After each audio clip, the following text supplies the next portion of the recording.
Buenas gente, espero estén todos muy bien. En el día de hoy inauguramos una nueva sección en el canal donde básicamente cada tanto vamos a estar haciendo research de la acción y a nivel empresarial y o financiero también para alguna compañía específica. Para el día de hoy elegimos Capcom, es una de mis compañías favoritas, prácticamente yo soy fan del gaming, he jugado toda mi vida y ayer sacaron su último juego de una IP, una franquicia muy extensa y querida por los fans, Resident Evil 9, así que aprovechando ese lanzamiento y aprovechando que yo también estoy haciendo un replay de toda la saga, se me ocurrió que podía analizar esta compañía a nivel empresarial, cubriendo los aspectos cualitativos y cuantitativos. Cada tanto haremos un research, ¿sí?, de otras compañías. Este es el video inicial de esta nueva serie que estoy sacando para el canal. Así que empezamos nomás con el notebook. Básicamente la denomino como un estudio de caso de una de las empresas de videojuegos más eficientes del mundo. Y eso no es tan así porque realmente no es una compañía de videojuegos solamente, ya lo vamos a ver más adelante. El índice de cómo está estructurado este notebook de Python es básicamente mi tesis de inversión, qué es la empresa, la industria de la que opera, su modelo de negocio, análisis financiero y unit economics. Y luego vamos a ver el tema de la valoración en bolsa con un análisis de peers, un análisis comparativo de comparables, ¿sí? Valga la redundancia, y un análisis de riesgos, ¿sí? Importamos nuestras librerías, como siempre, ¿sí? Y arrancamos con lo que escribí en cuanto a tesis, ¿no? Es uno de los casos más interesantes del gaming esta compañía, porque en términos financieros, ya vamos a ver, es bastante eficiente la empresa. Antes que nada, no es solamente una empresa de videojuegos, ¿sí? Es una compañía de propiedad intelectual, antes que de videojuegos en sí mismos. Básicamente lo que ha hecho tan buena esta empresa los últimos casi 10 años ha sido que ha sido capaz de monetizar sus franquicias a través de remakes. Básicamente esos remakes han hecho que le entre una barbaridad de plata a la empresa casi los últimos 10 años, estamos en 2026, los últimos 9 años aproximadamente. Y las franquicias que mantiene Capcom son empresas de alto valor cultural, son activos de alto valor cultural, ¿sí? Ya vamos a ver el tema de las franquicias que manejan, pero básicamente, antes de arrancar sería, ¿dónde está parada la industria de los videojuegos actualmente? ¿No? ¿Por qué me interesa Capcom y no estoy trayendo otras empresas como EA, Ubisoft o Activision?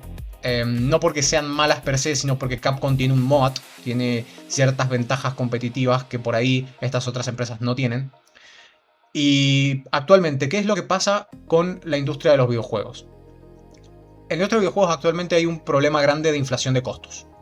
Básicamente, hace 20 años atrás el costo el precio de un juego en el mercado, por ejemplo Resident Evil 2 para PlayStation 2, era aproximadamente $40, ¿sí?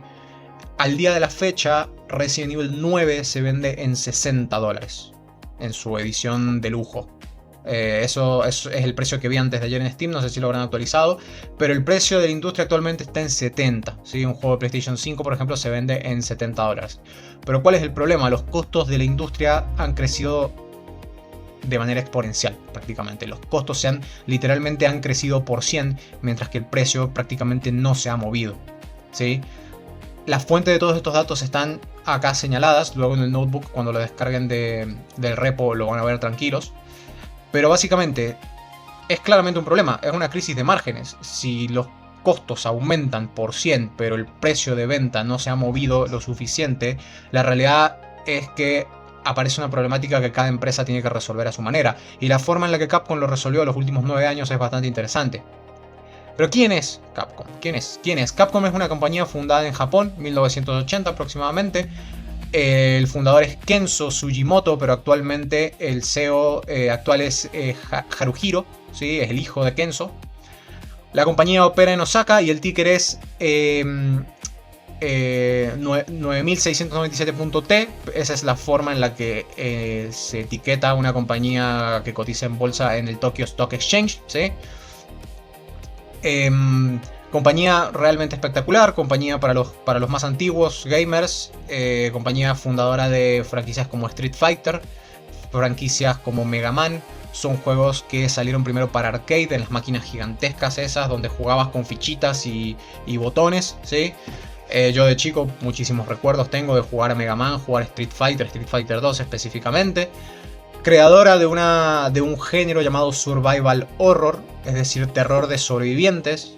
Es básicamente un género de videojuegos bastante interesante que se basa en utilizar economía para gestionar los inventarios y el tiempo que uno pasa en el juego. Si no gestionas bien eso, prácticamente estás jugando mal y vas a perder de manera regular. Así que son básicamente juegos que de alguna u otra manera explotan la inteligencia de una persona, no necesariamente... bueno, quizás estoy siendo un poco exagerado, ¿no? Pero básicamente no es correr y disparar, sino correr, gestionar, caminar, ir más lento, guardar, no guardar, etc. Son juegos bastante interesantes, prácticamente me han llamado la atención toda la vida desde que soy chico. Y ahora pasamos un poco a ver el tema de las franquicias. Recién les mencioné algunos nombres, siendo básicamente Resident Evil la franquicia que más copias vendidas ha tenido desde su lanzamiento, desde 1926. Sin embargo, otras franquicias que Capcom tiene son Monster Hunter, Devil May Cry, Street Fighter, ya las mencionamos, Mega Man, Dragon's Dogma. Son todos títulos bastante queridos por los fans. Cada una de estas franquicias tiene fandoms extremadamente fuertes y algunos fandoms extremadamente tóxicos. Así que nada, una compañía realmente bastante interesante para analizar mencionando algunos factores cualitativos, ¿no? Que pueden hacer también formar parte del éxito financiero que tiene la empresa. Ya vamos a ver más adelante eso. ¿Qué le sucedió a esta compañía? Resulta que en 2012 esta compañía, aproximadamente 2012 a 2017, 2009 a 2015 aproximadamente, 2012 fue un año clave, la compañía pasa una crisis. Una crisis donde la mayoría de sus videojuegos se estaban americanizando, por así decir, y la compañía en aquel momento carecía de una dirección clara a futuro, ¿no? Al día de hoy, esa dirección está bastante consolidada, pero fue gracias a que en 2017 lanzaron su propio motor gráfico. ¿Y por qué es tan importante el propio motor gráfico en una compañía? Si analizamos otra compañía, esta no cotiza en bolsa, pero es clave, que es Valve, la dueña de Steam. Steam es la plataforma más importante de distribución, una de las más importantes de distribución, o por no decir la más importante, de compra y venta, distribución de videojuegos en el mundo. Pero también tiene su propio motor gráfico, motor llamado Source 2, motor gráfico que hicieron en 2003, si no me equivoco, y que estrenaron con Half-Life 2. Desde entonces Valve ha estado sacando sus juegos en ese motor gráfico.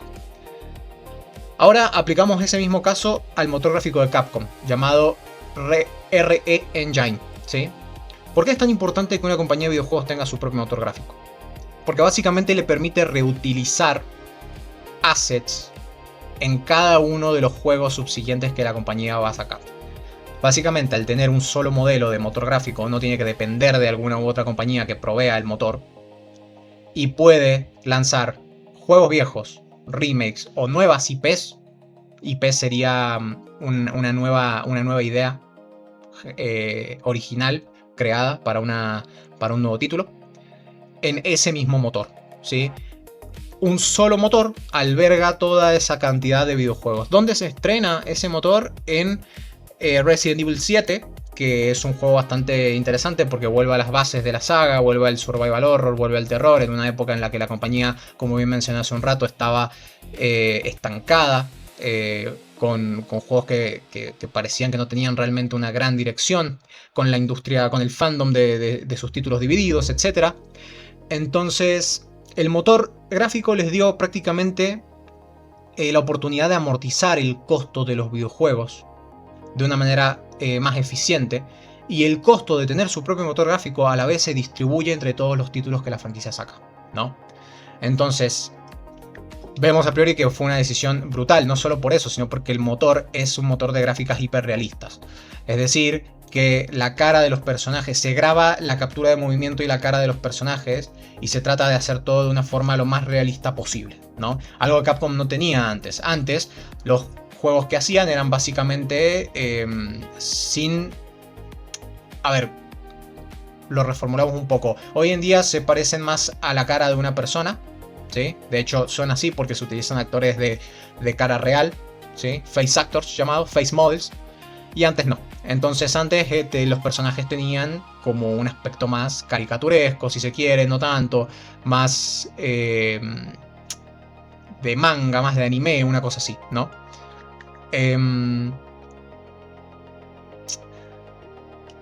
Bueno, es un poco sobre los aspectos cualitativos de la compañía, vamos a seguir hablando un poco más sobre eso más adelante, pero primero, lo de siempre, en el canal, hacemos un fetch de datos, ¿sí?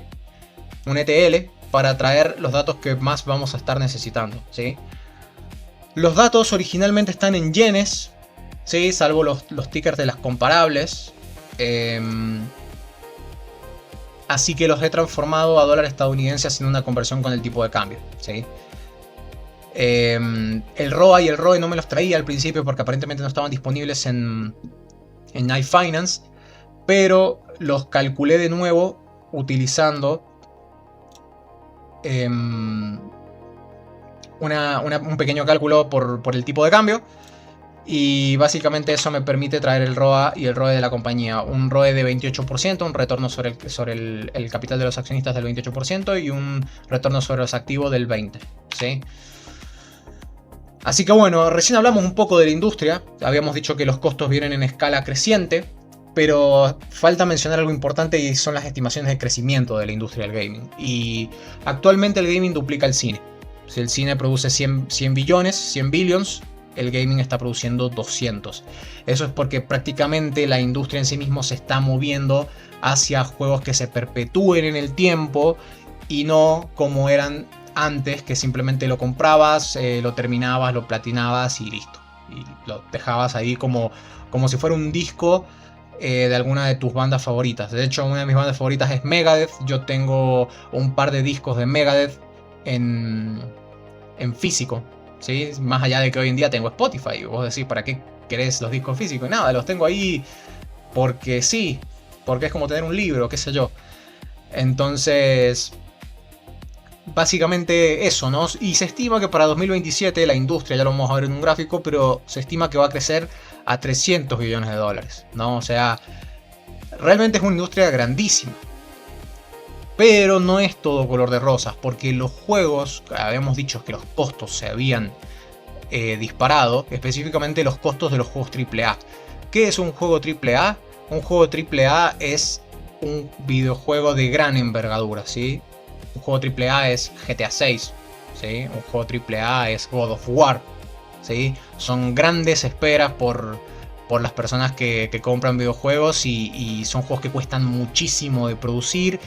Las compañías toman este tipo de riesgos porque saben que de alguna forma van a amortizar esos costos y luego van a generar ventas y ventas y ventas a medida que pasa el tiempo, ¿no? Entonces por eso las compañías adquieren este tipo de riesgos, ¿no? Deciden correr este tipo de riesgos. Pero bueno, la realidad es que hay mucha competencia en entretenimiento hoy en día. Y la industria del gaming tiene que competir contra TikTok, contra Netflix o contra YouTube. ¿Por qué? Por la atención. Hoy se sabe perfectamente que la atención humana es... Para mí nos dirigimos a una distopía cyberpunk donde la atención va a ser la moneda corriente. Esa es mi opinión. Y quien pueda controlar su atención en el futuro y su atención no dependa de estar viendo videitos cortos, va a tener una gran ventaja en muchos aspectos de la vida. Así que eso es porque hay una explosión, literalmente una explosión muy grande de entretenimiento. Entonces se crea lo que se llama Gaming as a Service. Básicamente crear un juego de monetización continua. Crear un juego donde vos puedas jugar online permanentemente, donde tengas que gastar dinero para que tu personaje crezca, pero que sea realmente llamativo, ¿no? Para las personas, que es lo que ha estado haciendo la empresa Take-Two Interactive. En realidad lo que ha estado haciendo esto es Rockstar, y Rockstar, la propietaria de Rockstar es Take-Two Interactive, una compañía estadounidense. Y básicamente el modelo de Rockstar ha sido monetizar GTA V de esa forma. GTA V sale en el 2013 y desde entonces Rockstar ha estado ganando un montón de plata con GTA Online, ¿no? Entonces la industria apunta a eso. ¿Por qué? Porque es lo más escalable en el futuro, y actualmente también lo es. y prácticamente genera, se transforma la compañía en una máquina de generación de flujo de efectivo de manera continua, ¿no? Entonces la empresa de videojuegos no tiene que depender permanentemente de nuevos títulos lanzados y de innovación y de esto y de aquello, porque eso es asquerosamente riesgoso, y decide enfocarse en algo específico. Bueno, Capcom tiene algo parecido. Capcom viene intentando armar algo parecido, pero hasta ahora no ha podido. Sin embargo, ¿qué es lo que tiene? AAA de alta calidad narrativa y tiene el modelo de remake. ¿Por qué menciono el modelo de remake? Porque hace 7 años aproximadamente vienen sacando remakes que le vienen generando un montón de plata a la compañía, ¿no? Siendo Resident Evil 2 se estrenó en 1998, en el año en que yo nací, y en 2019 sacaron el remake. Es hasta ahora, si no me equivoco, junto con el remake del 4, el juego más vendido de Capcom, ¿sí? Entonces, imagínense lo poco riesgoso que implica traer un juego viejo, hacerle remake, aplicarle el motor gráfico que vos estás usando, el que estrenaste, y saber que va a vender a lo loco porque apela al sentimiento y a la nostalgia, ¿no? Eso es una estrategia empresarial o de marketing, si se quiere, espectacular. Así que nada, mencionamos recién el gráfico del mercado global del gaming. Aquí tienen un gráfico más o menos que explica hacia dónde va la industria y dónde se están enfocando algunos segmentos. Y vemos que para una fuente de 2024, esta fuente de 2024 llamada Newzoo, aproximadamente el 18% de la industria está enfocándose en PC y el otro 28% está en consolas.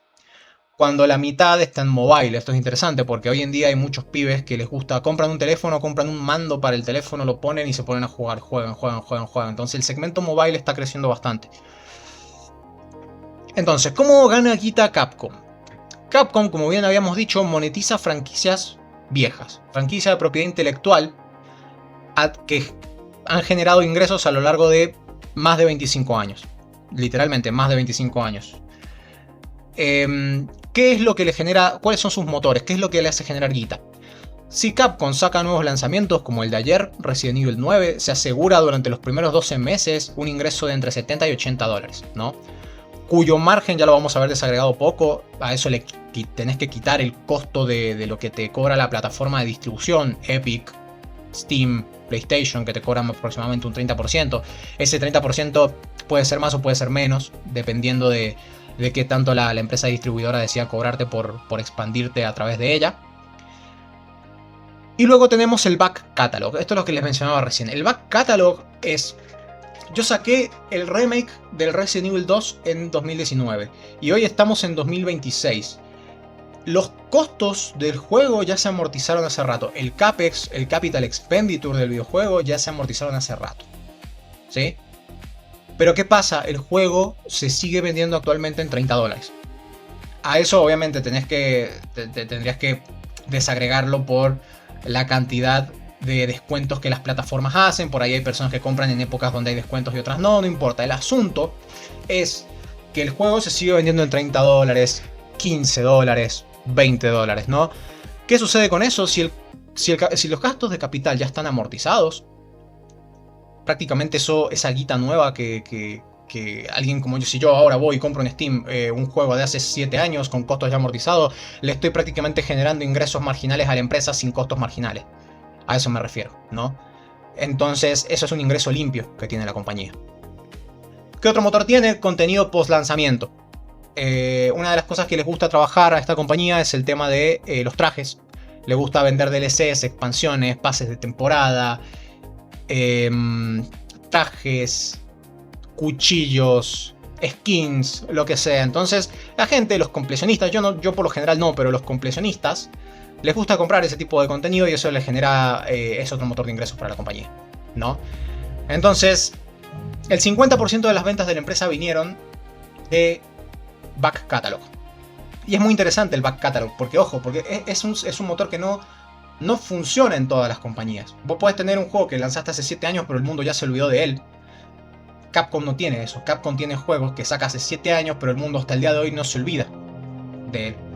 Y tenés a los creadores de contenido que están permanente creando contenido sobre el juego, videos cortos, etc. Y eso genera que más personas entren al segmento y compren, ¿no? Lo que ya dijimos, genera ingresos marginales sin costos marginales, ¿no? Entonces, tiene un ciclo muy virtuoso de finanzas la compañía, ¿no? Saca una IP histórica, Devil May Cry, Monster Hunter, Resident Evil, Street Fighter. Le aplica el nuevo motor gráfico, lo saca como remake, como nuevo título, lo vende en $70. Luego de que pase el tiempo, se migra al back catalog y genera el flujo de caja perpetuo que financia la siguiente gran apuesta de la empresa, ¿no? Acá un poco de datos hardcodeados que se encuentran en esta fuente. Muestra prácticamente cómo Capcom ha vendido entre Resident Evil y Monster Hunter la cantidad de millones de copias. Es 160 millones de copias vendidas y 100 millones de copias vendidas de la otra franquicia. Una matriz de madurez versus popularidad de la IP, siendo Resident Evil no tan madura, pero extremadamente popular, y Monster Hunter, de nuevo, prácticamente no tan madura, tiene 20 años, pero la segunda mejor IP que genera ingresos, ¿no? Entonces la fórmula acá sería que una IP vieja más ventas altas se transforma en un activo de crecimiento perpetuo. Siendo las IPs viejas que no generan tanta venta, ¿sí? No generan tantas millones de copias vendidas, pero son maduras, y si el día de mañana Capcom intenta hacer algo con este tipo de IPs viejas, probablemente tenga éxito reviviéndolas, ¿no? Entonces, vamos a tomar un periodo de 2017 a 2024, porque es un poco difícil encontrar datos hasta el día de hoy, y vamos a analizar financieramente la empresa. La empresa ha crecido, qué margen operativo tiene, qué margen neto tiene, ROI y flujo de caja libre, ¿no? El siguiente código es todo específicamente para eso. Ven que prácticamente todo... Bueno, este no es un video sobre Python, gente, ya se habrán dado cuenta que esto no es un video sobre Python, porque prácticamente no estoy explicando nada sobre el código, sino que estamos hablando sobre la compañía en sí mismo. Pero bueno, básicamente todo este código, ven que incluso hay algunas variables que están multiplicadas por el tipo de cambio, ¿sí? JPY to USD, esa es la variable de tipo de cambio. Luego básicamente hacemos un análisis de comparables en esta línea que estoy remarcando acá, ¿sí? Y luego es todo código de paneles, todo código de Matplotlib y Seaborn, que como ustedes me conocen, yo nunca explico nada de esto porque prácticamente no es nada del otro mundo. Entonces veamos la parte financiera interesante de la compañía. ¿Qué es lo que yo veo acá? Ingresos crecientes año a año, ¿sí? Resultado operativo creciente año a año. Eso por un lado. Crecimiento anual de beneficios, ¿sí? 18% en 2024, ¿sí? Me tomó 2025 para este 12%, tuvo una caída del 6% year over year. Me lo tomó probablemente en el código en alguna parte acá, ha logrado tomar 2025 para ese dato particular. Y en cuanto a comparables, bueno, vemos que el margen operativo de la empresa se encuentra en el 40%, un 30% de margen neto. Eso es espectacular cuando el promedio de esta industria específica es del 15%, ¿sí? Es muy importante tener en cuenta la industria que se está analizando acá. Es una industria muy, pero muy jodida. No es que se mueren empresas permanentemente. Lo que pasa es que sacan un juego y si no es exitoso la gente se olvida, o si es exitoso la gente lo juega y se olvidó después.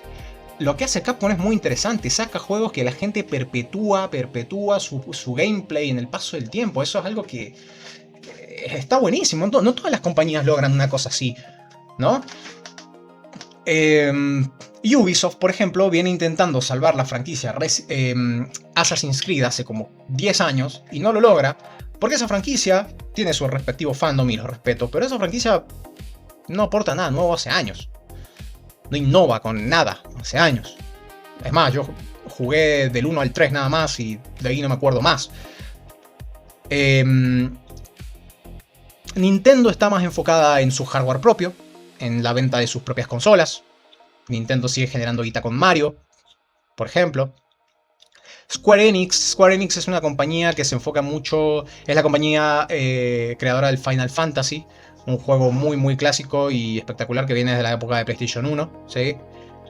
Pero bueno, la realidad es que vos hablas con alguien hoy en día y le preguntás, che, ¿conoces Resident Evil? Sí, te dice que sí. Incluso le puedes preguntar si conoce Street Fighter y te dice que sí. Le preguntas si conoce Final Fantasy y está más difícil. ¿Sí? Entonces, es muy interesante que ese aspecto cualitativo del negocio se vea reflejado en los márgenes de la compañía, específicamente en el margen operativo, ¿no? Entonces, es una compañía con márgenes altos. Bastante interesante. Ya habíamos dicho por qué. El back catalog, el motor gráfico que tiene la compañía y las franquicias. Sacar un remake de una franquicia no necesita presentación, porque las personas llevan 20 años jugando a la franquicia. El juego está vendido desde que lo anunciaste, hermano, ¿me entendés? Entonces, nada, me resulta bastante interesante.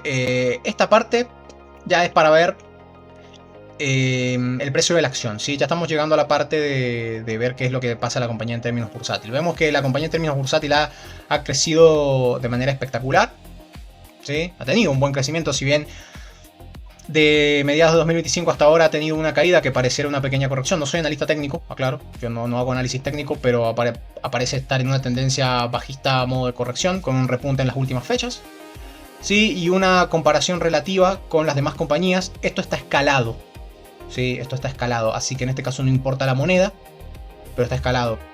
Eso quiere decir que un crecimiento de 100 a 200 y un crecimiento de 10 a 20 se va a ver bien en el gráfico. Entonces vemos que, por ejemplo, Capcom ha crecido más en términos bursátiles que otras compañías, ¿no? Bien, una cosa que no mencionamos recién es que en sí lo mencioné cuando estaba hablando de Steam y lo voy a profundizar un poco más ahora. ¿Cuáles son las unit economics que tiene esta compañía? La economía de uno de los activos de crecimiento perpetuo que tiene esto. Vamos a tomar un título y lo vamos a desagregar. Si la compañía lo vende en $60, $70, la plataforma de distribución se va a llevar un 30% aproximadamente. Esto está estimado de los litigios que hubo entre Epic y Apple en 2021, donde Apple en la Apple Store quería cobrar un 30% a Fortnite, entonces a Fortnite no, a Epic por estar en Apple. Y eso, nada, se generó un juicio. Fue un caso bastante interesante. Si quieren, después vayan y lo buscan en Google o lo googlean o le preguntan a ChatGPT qué fue de ese caso. Entonces, Capcom tiene aproximadamente un ingreso neto, del cual ya le descontaste el costo de la plataforma, la comisión de la plataforma de aproximadamente $50, ¿no? Pero bueno, de ahí le tenés que descontar todos los demás costos, ¿no? Costo de distribución, amortización del desarrollo, marketing. Y le queda aproximadamente una contribución de un juego nuevo, de una IP nueva o de un remake, algo que sacó en los primeros 12 meses. Le debe quedar aproximadamente $30 de contribución, ¿no? Entonces eso lo tenés que multiplicar por la cantidad de copias vendidas que puede llegar a tener. Y luego se calcula el ROI del proyecto, ¿no? El return on investment de la compañía, ¿sí? Eso es una estimación que hago para aclarar por qué es importante que vendan muy bien el primer año, más allá de que después se genere back catalog. Acá en un gráfico vemos la descomposición un poco, que ya lo habíamos estado hablando acá, así que quiero concentrarme un poco en este gráfico. Este gráfico está bastante interesante porque muestra básicamente cómo disminuyen las ventas mensuales de las copias de los videojuegos a través de un ciclo de vida, ¿sí? Pero a medida que disminuyeron, ya pasando los 12 meses, se crea el back catalog y se empiezan a vender, y todo eso es lo que le genera a la compañía ingresos sin prácticamente costos, ¿no? Bueno, una matriz de riesgo-retorno, prácticamente una matriz de riesgo-retorno para un remake, por ejemplo, tiene más probabilidad de generar un ROI, un return on investment un retorno sobre la inversión bastante positivo, ¿no? Así que veamos un poco los aspectos de valoración, qué es lo que ve el mercado de capitales en Capcom. Y esto lo aclaro que no es una recomendación de inversión, el disclaimer siempre tiene que ir. Entonces, ¿es una empresa de gaming o es una empresa de propiedad intelectual? De intellectual property. Es una empresa de intellectual property, ¿sí? Porque vale según el flujo de caja perpetuo que van a generar sus franquicias a lo largo del tiempo y en el futuro, ¿no? no es solo gaming específico, por eso me gusta tanto esta compañía, ¿no? Lo vemos en gráficos, bajados con ratios bajados desde iFinance, ¿sí? Veamos, por ejemplo, que Capcom y Nintendo están ahí par a par, ¿sí? Con price earnings de 25 ambas, ¿sí? Significa que probablemente el mercado ha puesto en precios el posible crecimiento de la compañía en los próximos años. Sin embargo, un price to ventas, un ratio precio to ventas es mayor en Capcom que en todas las demás compañías, ¿sí? Es la que mayor ROE genera, ¿sí? Un 28%, lo habíamos mencionado al principio del video. Y en cuanto a calidad y valoración, Nintendo y Capcom son las mejorcitas de todo este análisis, de todas estas comparables que estamos haciendo. Por supuesto, la compañía no está sujeta a riesgos, ¿sí? Depender de otras franquicias implica que si la gente se cansa, vas a tener que lanzar algo nuevo. Si la inflación de costos sigue perpetuándose, vas a tener que...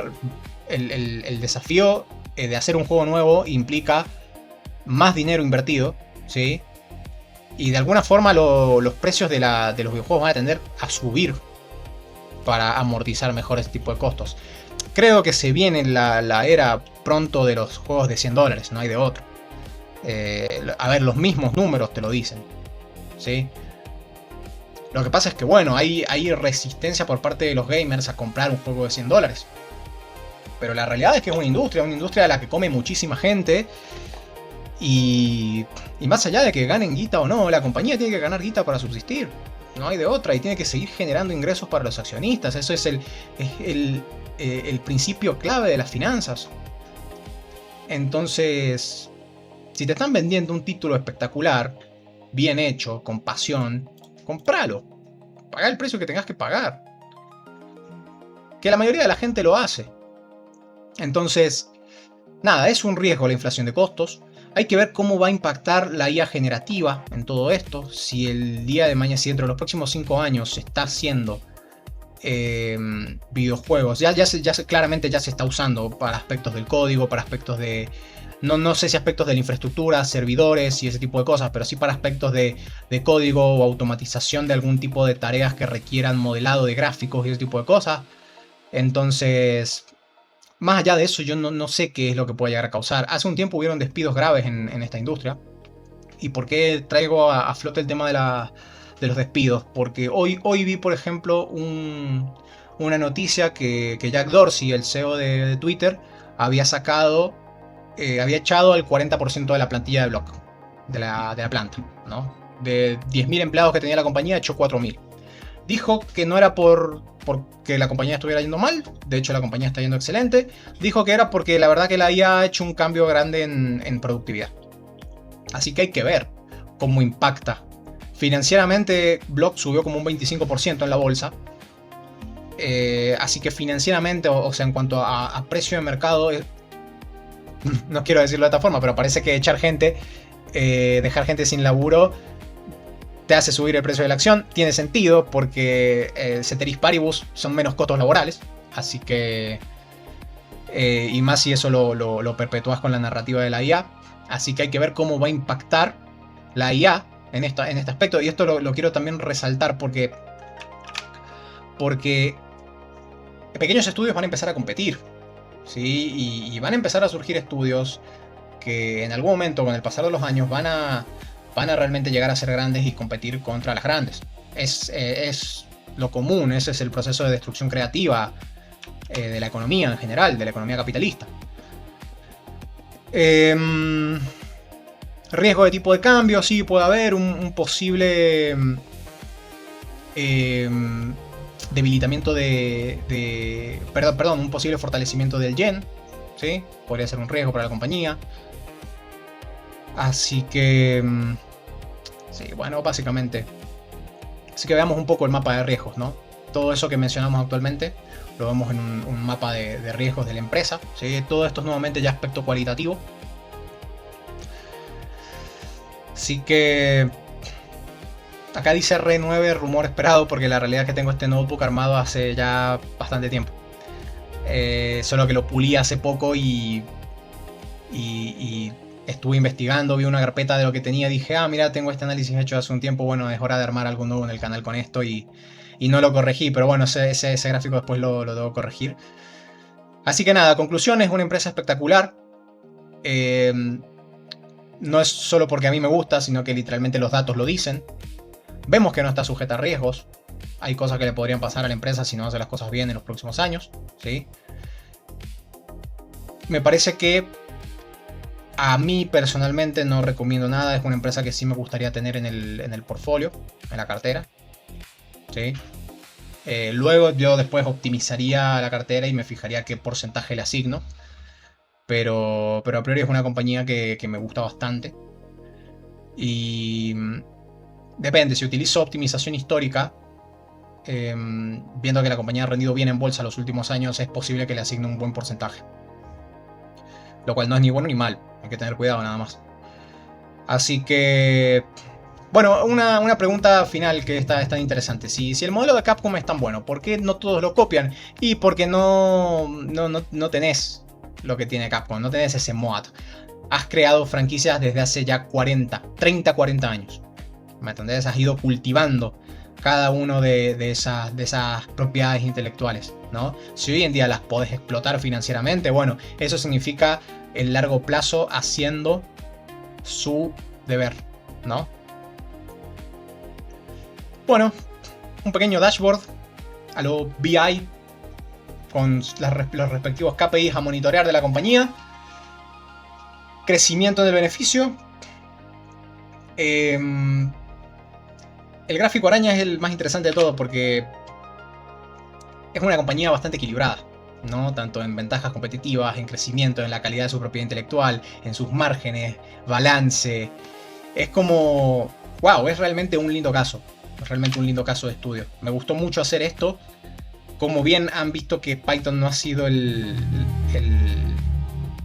foco, los gráficos no han sido el foco. Lo que ha sido el foco de este video ha sido analizar la calidad de la compañía en sí misma. Así que bueno, gente, con eso finalizamos el video de hoy. Si el video les gustó, no duden en dejar un comentario, feedback, like, suscríbanse, eso me ayudan un montón. Dadle a la campanita, hagan lo que ustedes quieran.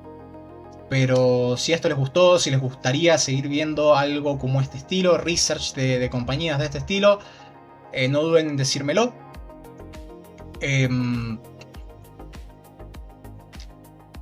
Estoy muy agradecido de las personas que me siguen o que me comentan cosas muy buenas en los comentarios.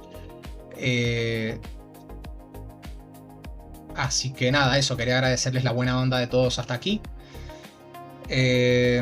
No tengo más nada que decir, espero que les haya gustado. Les dejo el notebook en el repo, en el link abajo en la descripción. Si son gamers este video les va a gustar, y si no son gamers también debería gustarles porque nos hemos basado en análisis empresarial y bursátil más que otra cosa. Así que nada, nos vemos directamente la próxima, gente.